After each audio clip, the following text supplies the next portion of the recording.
Hi, and welcome. You're listening to the X22 Report. My name is Dave, and this is episode 1408B, and today's date is October 23rd, 2017, and the title of the episode is Mop-Up Operation: Is the Cabal Destroying Records?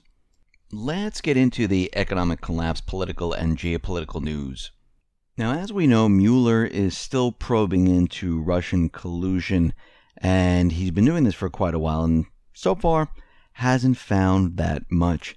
But what's very interesting is that the Mueller investigative team is looking into Tony Podesta and his lobbying firm, the Podesta Group, and they're under federal investigation by the FBI, the special counsel Robert Mueller, who's looking at this saying, okay, what has happened here? And remember, the firm, co-founded by Hillary Clinton's campaign manager, John Podesta, was subpoenaed in late August. And right now, we understand that the Podesta Group also earned about $180,000 lobbying for the Russian-owned mining company Uranium One during the same period that the Clinton Foundation were receiving millions from the same exact group. Robert Mueller, at this time, is looking into this. Now, the question is, why all of a sudden is he looking into this? Is he really looking into this? Or is the cabal doing cleanup? Because remember, Robert Mueller has connections to Clinton, donated to Clinton. Most of the people on his team is part of the Clinton team. And we see right now that at this point, the cabal, they're in a tough spot. Now, a lot of people don't believe this. They think they're still running the show. Well, they're running parts of the show, but not everything. It looks like their power is shrinking. Look at the Middle East right now.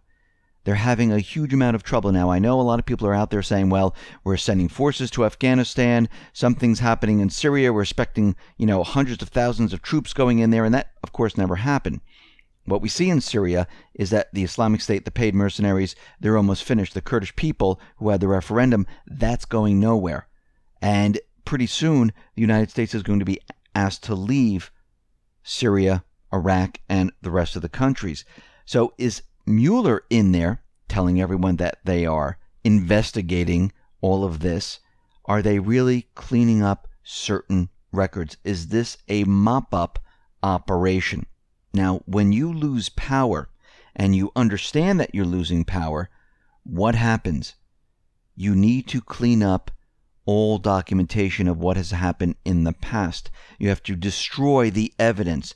I mean, we have the emails, we have the connection to the Podesta Group, we have the deal that Obama and Clinton made with Russia with the uranium deal. They made a lot of money off of this. So when things start to go south, you need to start to hide and destroy the information. Who is in the inside right now that is able to do this with absolutely no problem? Because, of course, he can come out and say, this is what we're investigating, and they can take certain documentation and destroy it. And it looks like this might be what's happening right now. Now, out in Catalonia, we can see that things are really heating up right now.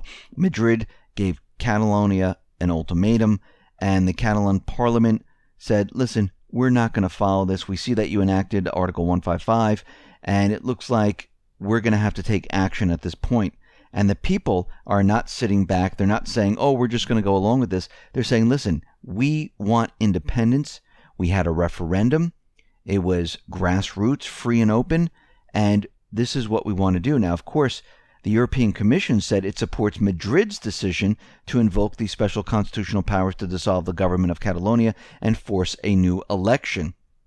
Because the European Commission, the United States, those central banking systems, they don't want this to break apart because it would be a complete and utter disaster for the Spanish economy. And they know this, and this is why they're trying to keep everything together. We see out in the Philippines, well, Duterte has done it. He has destroyed the Islamic State, and he has won, which means the cabal has just lost more ground. Remember, Duterte right now, he is now shifting and pivoting towards Russia. He's receiving weapons.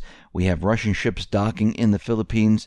And right now, President Duterte has already accomplished more in just over 1 year in office than most of his predecessors had done in full presidential terms. And this is just amazing. The Philippine economy continues to grow. Safety and prosperity are rapidly becoming the primary themes of the Duterte era. And he is making huge gains, and the people love him there. And he's doing what he says. He's following everything he says with action, which we need here in the United States. We need action at this point.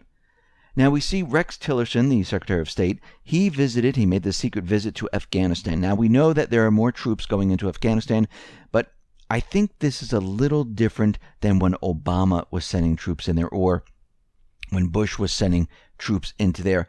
This time, I think the troops are being sent in for a purpose of going after these paid mercenary troops, just like out in Syria.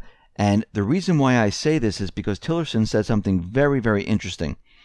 He said that the Taliban can now be included in the government talks or even included in the government in Afghanistan. Now, this is a huge 180-degree turn than what was being said before when the Taliban was considered a terrorist organization, which they still are, but now they can be included in the government in Afghanistan or in the talks of peace and government and things like that.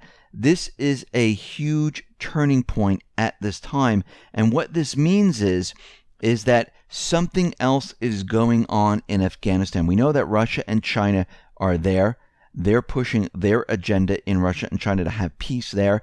And we can see that with Tillerson, with Trump, and I believe they're playing good cop, bad cop right now. And I know everyone thinking, everything else is happening, which is the opposite of what's really going on, because I think things are happening behind the scenes that we aren't really seeing because the corporate media is out there just talking about war with North Korea, troops going out to Afghanistan. It's business as usual, which I think the opposite is happening, because if it is business as usual, then we would have seen 120,000 troops or whatever going into Syria. The Islamic State would have expanded inside of Syria. We see the opposite happening there. We see the opposite happening now in Afghanistan, where all of a sudden now the Taliban, they may sit at the negotiation table if they break off their ties with terrorists, cease their armed struggle, and affirm their respect for the Afghan constitution. So they can sit there, they can negotiate, they can work with the new government if they separate themselves from the terrorist groups. Now, of course, were they really part of the terrorist groups? I don't think so.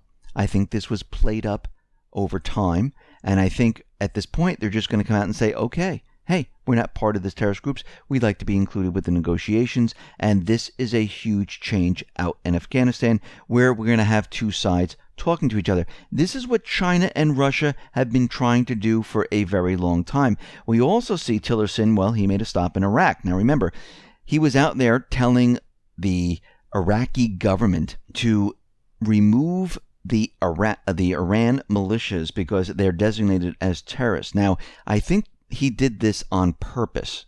And the reason for this is he came out and said, listen, yes, Iran, their militias, their armed forces, they are terrorists. You should remove them. The reason why I think he went out and said this in public is because he wanted the Iraqi government to speak up and say that the U.S. has no right to tell another country what to do. And this is exactly what happened. Abadi's office responded sharply. No party has the right to interfere in Iraqi matters. And they're absolutely right. The United States government can't tell another government what to do. If Iraq wants to keep the Iranian militias in their country, they can do this. And the United States can't tell them, can't say anything. And I think he did this on purpose to show the world that the Iraqi government is deciding to do this, that the United States has no control in this area anymore. We see for the first time in 26 years, the U.S. has put nuclear bombers on 24-hour alert. And these are the B-52 bombers. And this status has not been seen since the Cold War ended in 1991. Now, this doesn't mean we're going to war. It just means that they put it on high alert because they think something is going to happen. There's going to be some type of an event.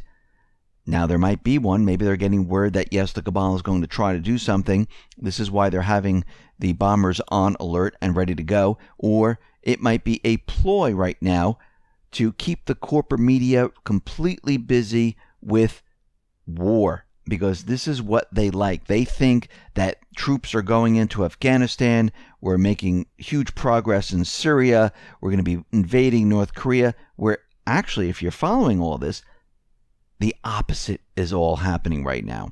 And they're being kept very, very busy. And you can see that the corporate media, they don't know which way to go anymore with all of this. And we can see out in Syria, I mean, the percentage of land that the Islamic State owns or controls right now is down to like 6% at this time, which means it's just a couple of weeks away before Russia, Syria are going to say, listen, there's no reason for the coalition forces to be in here. The Islamic State has been beaten. The Kurds, they're not pushing for independence. The referendum is meaningless. It's time for you to leave, because the only reason the United States said they were in Syria was to help fight terrorism. And if terrorism is completely eradicated, guess what? Game over. We see right now the U.S. government has issued a warning about an ongoing cyber attack targeting critical national infrastructure, saying some networks and at least one power generator have been compromised. Now, this report was issued by the U.S. Department of Homeland Security and the Federal Bureau of Investigation, and it contains indicators of compromise and technical details on the tactics, techniques, and procedures these actors used. Now, once again, they're not naming names. They also indicate the Dragonfly hacking group was also involved, and I'm sure that this is going to be pointed towards North Korea, Russia, and many others. And what it looks like to me is that they're building this up. They're putting out these reports. They're saying that North Korea is actually doing all these things, and the threat indicator has just gone up, and they're getting very nervous about all this. Now, remember, the Pentagon also put out that they're very worried about Wall Street with the stock market, where this could be hit and the stock market could come down. So we're getting these stories from all different departments telling us that something is headed our way. Why are they telling us all of this now? Because, once again, this economic system that we are in, which was created by the central banking system, only lasts 40 to 45 years. Maybe they can push it a little bit further like we've been seeing. But eventually what happens is their system falls apart, because you can't continually create currency and spread debt forever. It doesn't work. I don't care if you have a printing press. It makes no difference, because what happens is the people who are supporting this debt, they can't support it anymore. The tax revenue that comes in can't support it anymore. When people start losing their jobs because of austerity, because there are no jobs, the tax revenues go down and the debt can't be supported. So you have to take on more debt. It's something that cannot be sustained over a long period of time, and they know this. This is why they've been prepping for quite a while to move everything to a brand new system. And this is what they're ready to do. All they need is some type of an event. It looks like they're building up to this. They're preparing for this. And we can see that it's just a matter of time before this event hits. Because if they can't get the event off the ground, guess what? Everyone will point their fingers at the central banking system, because they're in control of the economies of the world. If Greece goes down, if Spain goes down, if the UK goes down, if Canada goes down, if the United States goes down, who do you blame? You blame the Fed, the IMF, the ECB, because they're the ones who were in control of all of this, and they don't want to be blamed. Why? Because these central banking individuals, they want to restart the entire system and start this whole thing all over again. And remember, this will lead all the way up to the biz. So they don't want this to happen.